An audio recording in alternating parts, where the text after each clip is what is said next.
Yolda bir Karavan YouTube kanalımıza hoş geldiniz efendim. Otto Karavan Festivali'ndeyiz Pendik'te. Bugün buraya enteresan bir araba geldi. Enteresan arabayı da kim anlatacak? Enteresan bir adam anlatacak. Hatta ben şöyle yanından geçeyim. Bakın kim var burada. Önceki şurada kim var ona bir bakın diye. Gökhan Bey.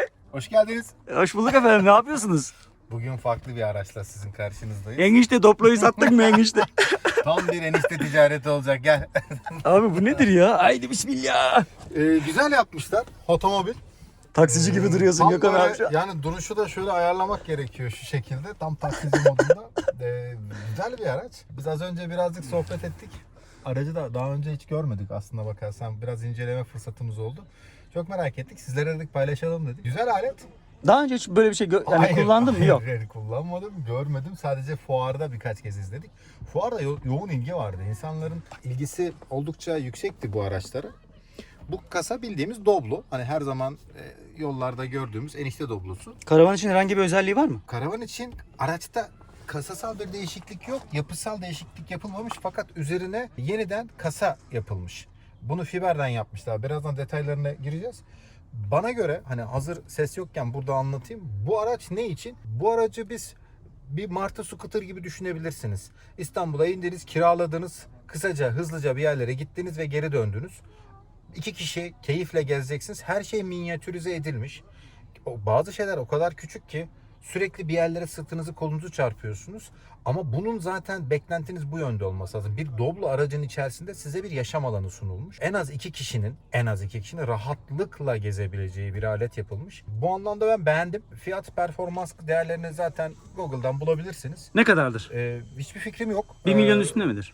Zannetmiyorum o kadar yükseleceğini. Çünkü bugün bu tür araçları bir Doblo'nun üzerine inşa edildiği için Doblo'nun fiyatları belli. Doblo'nun üzerine sadece hazır fiber kasa konmuş. Bunun içindeki her şey hazır zaten. Öyle size özel aracı kestik, biçtik bir şeyler yapılmamış. Direkt üstüne oturtulmuş. İnan fiyatlar hakkında hiçbir fikrim yok ama kısa seyahatler için çok elverişli. Çok ideal. Ben bile düşündüm. Yani İstanbul'a indiğimde böyle bir şey alıp bir Doblo gezisi yapabilir miyim dedim. Bence mantıklı. Şu kol dayama bak kullanmış daha önce bize blöf yapıyor. Şu kolu görüyor musun? Onu Bak, sadece güzel. kullanan bir. Hadi arkaya geçelim ya. Hadi. Burada bir şey yok gibi. Direksiyonda oturdu. Beni de yancı olarak buraya koydu. Bildiğim bizim Doblo abi. İş yerinde kullandığımız Doblo. Bak buralarda falan. Motoru da 1.6 mı? 1.6 bunun güzel tarafı yakıt. Yani biz hep hani 13 litreleri 15 litreleri konuşuyoruz ya çekerken. Bunda hiç öyle bir dert yok. Hala 5 litreyle gezersiniz bununla. O zaman gel arkaya geçelim. Bildiğin Doblo arkadaş. Şöyle dışarıdan bir gösterelim. Çok yakışıklı duruyor yalnız. Şimdi kapıdaki eleştirimize hemen başlayalım. Başlayalım. Bu muhtemelen düzeltilmiştir ya da düzeltileceğini umut ediyoruz. Kasa dışarıya doğru şişirildiği için bu kapı, yani Berhemi'nin bir kapısı, bu kapı sonuna kadar açılmıyor. Bakın, Nasıl yani? Şurada kasacak bak şimdi. Bak şimdi. Bunda ne var ki abi? Normal yapmaları gerekiyor. Biraz daha dışarı şişirmeleri gerekiyor kapıyı. Muhtemelen düzeltmişler diye tahmin ediyorum. Zaten bu dil bak hiç çalışmamış zaten. Buradan daha ileri gitmez. Gökhan abi şöyle bir gezeyim mi şöyle? Sen içeriye yerleş istiyorsan ya. Klasik Berhemi sorunu her zaman olduğu gibi. Eliniz buraya basılı kalırsa bu kapı kilitlenir biliyorsunuz. Evet ya dün akşam acı bir tecrübemiz oldu. Neyse ya dur. Bizi eleştiren şeyleri sevmiyoruz. Öyle çok konuşmayacağız onları. Güzelmiş yani bildiğin karavanın hiçbir farkı yok abi. Evet. Gayet Dış duşuna kadar. dış duş var ve su girişini zaten buradan koymuşlar. Her şey pratik. Bir tane erişim kapağı var. İçerideki U koltuğun altı burası. Bütün malzemelerinizi özellikle kamp sandalyelerinizi alıyor. Ama o büyük sandalyeleri de koyamazsınız. Yani o katlanıp şemsiye gibi olan. Yükleme alanını açmıyoruz değil mi? Bu karavan bize şu an emanet gibi bir şey o yüzden. Bu ne abi? Elektrik girişi. Elektrik girişi. Nevi şahsına Ya münhasır. küçük tabii daha. Tentesi bile var ya daha ne olsun yani. Hadi geç içeriye. Berhimi.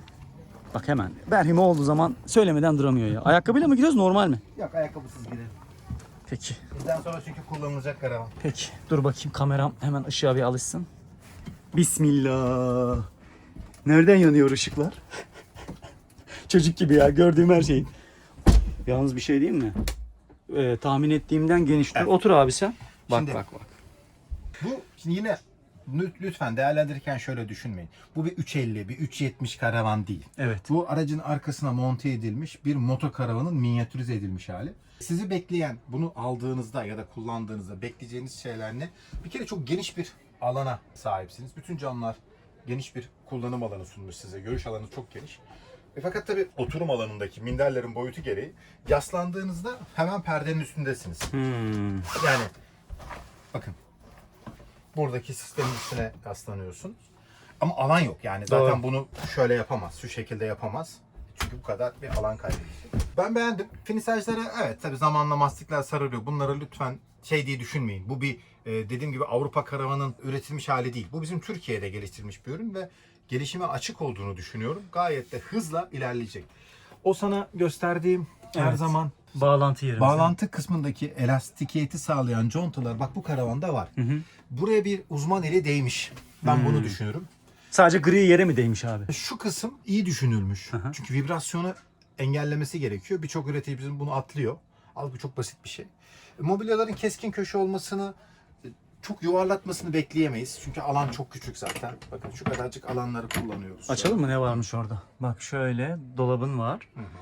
İnşallah karanlık çıkmıyordur. Şöyle kapatıyorum. Aşağıda bir tane ufak bir şey var. Nazarlık. Orada çok ufak bir saklama alanı. Yani alan ölmesin Ama diye yapmışlar bu yani. Düşünmüşler. karavanda o ufacık alan senin için çok önemli. Evet. Bunun altında hemen şurasında elektrik malzemelerini, şarjırı görebileceğimiz bir bölüm var. Akü var. Depo, su deposu ve Saklama alanı. saklama alanı var bunun içerisinde. Dediğim gibi o şemsiye şeklinde olan sandalyeleri kullanmak daha doğru. Abartmamak gerekiyor. Burada da yine bir boş alanımız var. Hemen şöyle kısacık göstereyim şöyle. Ama bu da saklama alanı. Evet şuradan.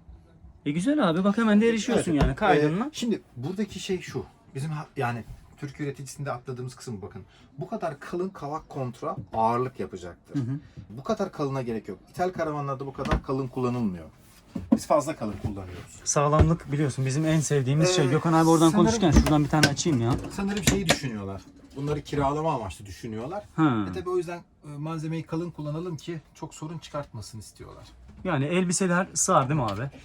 Yani yaşam şeyine göre değişir ama. Bunda şunu olmayacak. Bir çeken aracınız olmadığı için bütün bavulunuz da bunun içinde. Şunu düşünün. Siz indiniz, bavulunuzu aldınız. Bavulunuzu buralara koyup seyahate başlamanız gerekiyor. İhtiyacınız olduğunda açıp ya işte ön tarafta bir yatağa benzer bir alanımız var. Orayı kullanacağız. Bir alkoven benzeri alanımız var. Orası en mühim yeri bence. Bence sanki şimdi ondan da bahsedeceğiz. Burada önemli ayrıntılardan bir tanesi Abi akordeon bir kapı. yani gayet kullanışlı. Düşmemek için arkama bakıyorum, dur. Evet. Akordeon kapı zekice düşünülmüş. Bu hem su izolasyonunu sağlıyor, duş perdesine ihtiyacınız yok. Hem de şöyle tuvaleti bir göster. Taht tipi bir tuvaletimiz var. Şöyle taht tipiymiş efendim. Hemen gösteriyorum gördüğünüz gibi. Beklentilerinizi yüksek tutmayın. İçerideki pet şişeden ölçeği alabilirsiniz ne kadar büyük olduğunu. Havalandırması bile var. Evet. Çift. Zeminde ahşap olması ayağınızın altında su birikmesini engeller. Bu iyi bir düşünce. Vıcık vıcık suyun içinden çıkamazsınız. Çünkü bu araçlarda denge ayağı olmadığı için park ettiğiniz alandaki eğimi direkt zemine yansıtır. Yani su göllenebilir. İyi düşünülmüş bir. Çok özür detay. diliyorum ya. Bir saniye abi, müzik açtılar. Bu da bizim belamız, biliyorsun değil mi Gökhan abiciğim? Evet. Peki burada rahat edilir mi? Yani birazcık şu küçük ama yine işini görürsün. Elini yüzünü Şöyle yıkarsın. düşün bakın hani yine söylüyorum. Uçaktan indiniz, kiraladınız, gezdiniz ya da biraz önce İsmail'le şeyi düşündük. Biz bunu nasıl kullanırız? Evin önünde ben bu karavanı bulundururum. Arkadaşlarımla beraber hadi gidiyoruz dediğimde ya da birkaç arkadaşımla çıkmak istediğimde ben bu karavanı alır. Hep beraber gideriz. Kısa bir tatil yaparız. Bir hobiniz vardır, dalış yapıyorsunuzdur, paraşütle atlıyorsunuzdur neyse. Bunlar için gider mobilize olur, geri dönersiniz. Uzun kalayım, bir hafta kalayım, şunu yapayım, bunu yapayım. Bu karavanda Zor. olmaz. Yani çünkü bunda eşyalarınızı yükleyeceğiniz o kadar bir alan yok zaten. Biraz yer değiştirelim. Ben oturuyorum şu an. Ben şimdi bu taraftan size Mutfak. mini mutfağı anlatayım. Mini mutfak o kadar mini ki. O kadar minik ki. Bir şey diyeceğim. Oba güzel. Yine Berhemi'nin 12 volt buzdolabını kullanmışlar. Bu iyi bir şey. Yine gazlı sistem burada çalışmazdı zaten. Güzel bir düşünce. Yukarıdan aşağı doğru inelim. Alkoven kısmında bir kişi yatar mı? Evet yatar. 2 kişi zor. O zor demeyelim, olmaz yani. Çünkü oradaki Evet. tavan düşük. Bayağı Aydınlatması düşmüş ya. düşünülmüş. Bir kişi için hayat kurtarır dedim ya. 2 arkadaş gittiniz. Burada biriniz burada yatabilirsiniz isterseniz. Kullanılabilir. Ocak yine yani Ken'in güzel bir sistemi. Sadece buradan elektrikle tetikleyen bir musluğumuz var. Ocağımız var. Ama dediğim gibi bu amacına yönelik yapılmış bir şey. Şu soru gelecektir. Buraya nasıl çıkıyoruz? Evet. Nasıl çıkıyoruz? Tezgaha basıp çıkıyorsun. Şaka yapıyorsun. Yok başka şansı yok. Bir dener misin? Yok. Sen deneyemezsin. Yani. Ben bir deneyebilir miyim? Gel. Nasıl? Direkt basıyorum değil mi? Başka seçenek yok zaten. Cama basmadığın sürece. Ya bir yerden destek almam lazım. Şimdi videoda olay. Ferhat Alkoven'e çıkıyor. Dur şunu çekeyim ustanın çatalı. Çok merak ettim. Haydi. Bence böyle bir işkence değildir ya bu. Tamam şimdi dönüyorsun bize tekrar. Yastığa da ayağım değdi bunlar. He tamam. Oradan yol mu var? Vallahi Gökhan abi bir gittim geldim. Öbür taraf çok iyiydi. Vallahi bir gittim geldim. Yok rahat değil. Bende sıkıntı var. Yok beklentimiz zaten rahat olması yönünde değil zaten. Bu hayat kurtaran. Çadırdan hallice. Görmek istediğiniz adama çeviriyorumdur. Technical man. Yok ben sevmedim orayı. Bayağı kullanışlı bir şey değil. Kamera oradayken şuradaki dolabı gösterelim. Evet, saklama alanının en büyüğü. Kapat abicim sana zahmet. Gökhan abiyle şu ara iyi anlaşıyoruz ya. Normalde birbirimizi azarlamamız gerekiyor. Genelde o beni azarlar ama olsun şu ara iyiyiz ya. Muhtemelen sabah ona kahvaltı hazırladığımız için. Eber Şipayer kullanmışlar. Ha ve bastolu. Şimdi bu karavanda zaten ısıtma sistemi olarak bir turuma bir alanımız yok. Yani biliyorsunuz Eber Şipayer ya da diğer adıyla mazotla ısıtıcılar ufacık bir şey. Onu hemen bir yerlere yerleştirebiliyorsunuz. Hem emniyetli hem de kokusuz bir model zaten Eber Şipayer. Ben de bu kullandığım karavanda kullandım. Bazı şikayetlerim var. Hemen gelmişken söyleyeyim. Menü çok karışık. Çalıştırmak için her seferinde dakika vermek zorundasınız. Isı derecesi vermek zorundasınız. Buna bir kısa yol yapın. Gece uykudan kalktınız, elinizle bastınız. 3 ayrı menüye girip tık tık tık tık seçmek zorundasınız. Farklı bir yöntemi varsa da bilen anlatsın. En azından ben bulamadım. Gece boyu sürekli tuşlara basmak zorunda kalıyorsunuz. Ben Onyx'te Eber Spire kullandım. Sadece dereceyi ayarlıyordum. Fanın gücünü ayarlıyordum. O kadardı. Demek ki model fark ediyor. Bu son çıkan versiyonuymuş. Ne kadar? Yoksa bilmediğim bir şey mi çıktı Gökhan Bey? Yok, ne kadar? Dış ses. Yoksa bilmediğim bir şey mi çıktı? Yeni modellerinde haftalık program var. Of abi o nedir ya? O Haftanın kadar karışıklarına gerek var Hangi günleri, ya. hangi saatler arasında çalışsın ve dursun yapmışlar. Yani biz o kadar uzun süreli planlar yapmıyoruz be. Söyleyeceğim bir şey var mı başka? Şurada bir tane minik Mutfak. saklama dolabı var. Mutfak için saklama alanımız var. Bir tane de karşıda var ama onun için kapının açılması Ha, gerekiyor. bu dışarıdan. Yani Güzel. Ya da çocuk küçük bir açık, şöyle bir açık. Ama bunu kapalıyken kullanabilirsiniz. Tüp de orada çünkü zaten. Yok Kapı abi. açıkken kullanacaksınız. Yok. Yani dedi alanı değerlendirmişler işte. Güzel yani. Şimdi bu karavanı, yani buna bir karavan diyoruz artık. Bu karavanı daha iyi hale getirebilir miyiz? Bundan sonrası estetik dokunuşlar olur. Ama ürün bu. Yani bundan beklentiniz bu Doğru. olsun. Ben buna yüksek kat çıkamam, arkaya uzatamam. Çünkü sonuçta dolu bir araçtasınız. Doğru. Dediğim gibi çok kafanız çarpıyor. Ben 3-4 kez çarptım. Bakın yine Evet. dikkatliyim artık burada. Peki ben çarpıyor muyum? Bakalım. Bazen kısa boylu olmanın avantajı. Tamam ya o kadar çok şey yapmaya gerek yok. Yeter artık. Bak. Evet abi sen de Çarpıyorsun. sıkıntıymış. Orada ben de inşallah çarparım ama yok be tüh. Yok. Orada da çarpamadım. Orada çarpıyorsunuz. Mesela kolunuzu çıkarken buraya çarpıyorsunuz. O kapıya çarpıyorsunuz. Burada çarptığınız için kendinizi kötü hissetmeyin. Çarpılabiliyor. Doğru. Alan küçük çünkü. Var mı? Masa basit bir şekilde aşağı Bak inip var mı yatak söyleyeceğim oluyor. bir şey diyorum. Kime diyoruz ya? biz? Hatta hemen şöyle indirip gösterelim. Al abi işte yatak bu olur yani. Ben muhtemelen dönüyor. Aynen. Tabii o döndüğü zaman biz burada. Bak adam kötürüm kaldı burada. İşte bu. Renkli çoraplarıyla. Burası daha iyi abi. Yok yukarısı çocuk için bence.